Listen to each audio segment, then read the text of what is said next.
This is a brief tutorial of the game Patchwork as played on Board Game Arena. Patchwork is a polyomino game by Uwe Rosenberg where you are taking various pieces that have different shapes and placing them on your quilt. You and one other player are going back and forth trying to fill up your quilt before you run out of time on this little track that you're going through.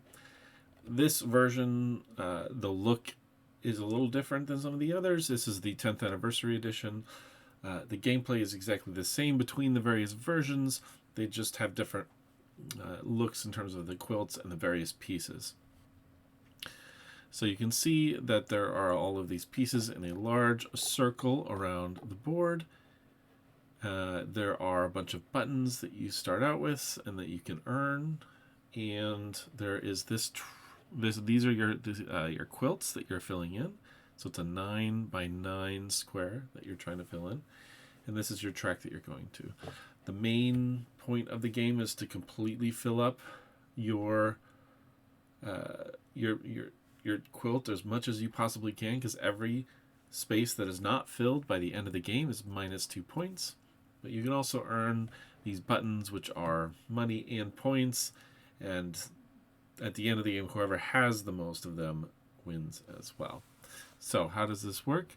Well, each player will look at the pieces that are available to them, and when it is their turn, they will choose those pieces, which will move them up along the track at some point and let them fill that in on their quilt. So this is the kind of placement, the piece that kind of shows where in the pieces that are available to choose the next player has, and we're always looking clockwise.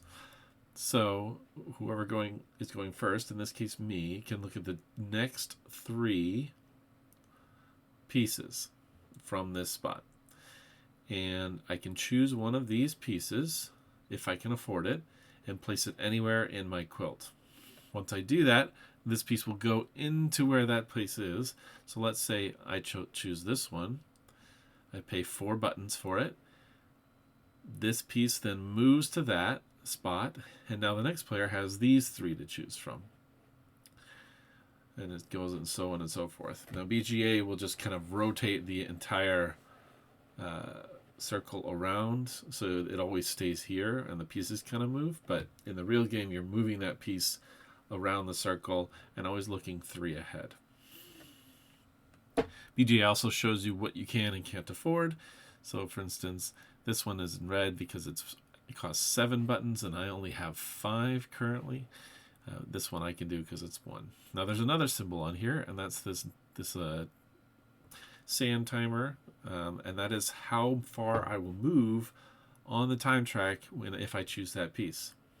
So if I choose this piece, for example, it costs me 4 buttons, and it will move me 2 on the time track. And I'm red, so this is my red. He will go 1, 2 right here. Now, this is the other important thing about this game, is that you don't just go back and forth one at a time. Whoever is behind on this track is the next player. So that could be you, and it could be you more than once in a row. So let's say the green was way up here right before this little button mark, and I chose this one. I would go 1, 2. I would still be the most behind player on the track, so I would go again. Now if I choose another one that only costs 2 time, and I happen to land on top of the other player, I am still behind. So if you're both on the same spot in the time track, then whoever's on top, whoever kind of got there last and was on top, will be the one first to go. So one of the keys of this game is to time out your track there so that you can get those multiple ones in a row, especially if there's a piece that you really want, you know it's coming. You can set yourself up to go just a little bit so you're still behind, and you get to take another turn, and then you can get that piece that you're really looking for to fit the spots that you want. So we can see that I did choose that piece. I stuck it in right here. You can put it anywhere. I'm starting in the corner to kind of try to plan things out. You can rotate, you can flip, however you need to fit it in, but it does have to completely fit. Other pieces do not have to touch it next when I put them in. It just has to go somewhere in this board. And now the next player goes. See, they went and it moved them ahead from here up to there, because they chose this piece, which cost 3 on the time track. Now you notice that after that, I just automatically moved up ahead of him. This is the third, or the other thing that can happen on your turn if you can't afford. If the 3 pieces in front of you are too many, cost too many buttons, and you simply cannot afford them, which was my case because I only had 1 left, then what the game will do automatically, or what you would do in the actual game, is you would just move up your piece until you are 1 ahead of the other player. So it becomes their turn, but every space that you move up, you get 1 button. So it moved me up 1, 2, gave me 2 extra buttons, and then it became my opponent's turn. Now you can do this instead of taking a piece if you really want to. You can say, I'm just going to advance up to where my opponent is and 1 more. Typically, though, you want to try to get pieces if you can. But that is always an option. If you really don't want the pieces that are available to you, you can just collect buttons and get them all the way to where you are in front of the other player. It becomes their turn. They have to choose from the 3 that are ahead of them. And they have 3 buttons, so they have 2 options there. Especially at the beginning, there may be some back and forth where you're just kind of getting buttons and automatically getting pushed forward because the pieces that are just too expensive. But as time goes on, you'll get more and more ways to get buttons, and that will be a little easier. In fact, if you can see these little buttons on the track here, as soon as you pass one of those buttons, you get income. Income is basically the number of buttons that you see on your pieces. So you can see all these pieces. Some of them don't have anything. They just have the price and the time track. But some of them also have little buttons on them. Those aren't physical buttons. Those are representative of income. And so whenever you pass one of these button icons, you get 1 button for every of these icons that is visible in your quilt. And it will show you this number 2, right? I have 3 buttons currently, and then my income is 1. So when I pass this button here, I will get 1 button because I have it there. But if I got a whole bunch, and we can see later, they can start to really grow. You can have 5, 6, 10 buttons that are visible on your board. Anytime you pass one of those, you will get that many buttons. And you can see there's one at the very end here. So you get 1 more extra income at the very end, because those buttons again are points at the end of the game. The only other thing to note is that there are these little special patches along the way. These are 1 by 1 patches. If you happen to be the first person to get to them, or to get to them, then you get it, and you get to put them wherever. They're really nice for filling in those holes if you got yourself in a bit of a pickle with the pieces that you're putting in.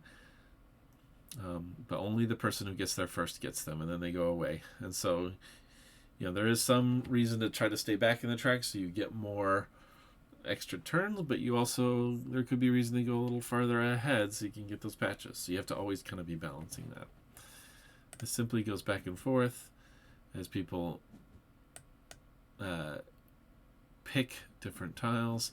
And again, as you pass through those, we can see these, we're having to auto advance a few times there because we happen to run into some really expensive tiles here. 10, and the other one I believe was 6. And so we just kind of did a little leapfrog back and forth and earned income until one of us could afford one of the 3 pieces.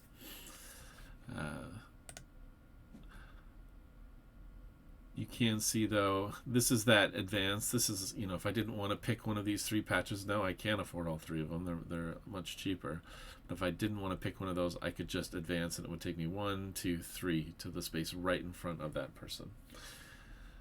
But again, like if I chose this one right here, which I might, it would land me at 2, 1, 2, which would let me right on top of them, and then I could go again because I would still technically be behind the other player. I think that, no, that's not what I do. I use that one and go ahead of them. And this continues on. We continue to fill in the best we can. I'm connecting mine, but you don't have to. As soon as somebody is able to get a full 7x7 block of tiles, then they can take this tile. So the first one to get that will get this, and it's worth 7 points at the end of the game. So that's something to kind of keep in mind. You don't want to spread your pieces out too much. You can see here I was able to get one of these special patches because I was up in front a little bit, and so I was able to fill in a hole that might have been more difficult to fill. You can see my income starting to increase. I've got 1, 2, 3, 4, 5 now. So anytime I pass a button here or here or here along this track, I will get that many buttons as part of my income. And yeah, you just continue to go until both players have entered this center spot. And as soon as that happens, the game is over. You get -2 buttons for every space that you have not covered. So you can have negative score if you're not careful. And whoever has the most buttons at the end wins. I hope that was helpful. This is Patchwork. Thanks.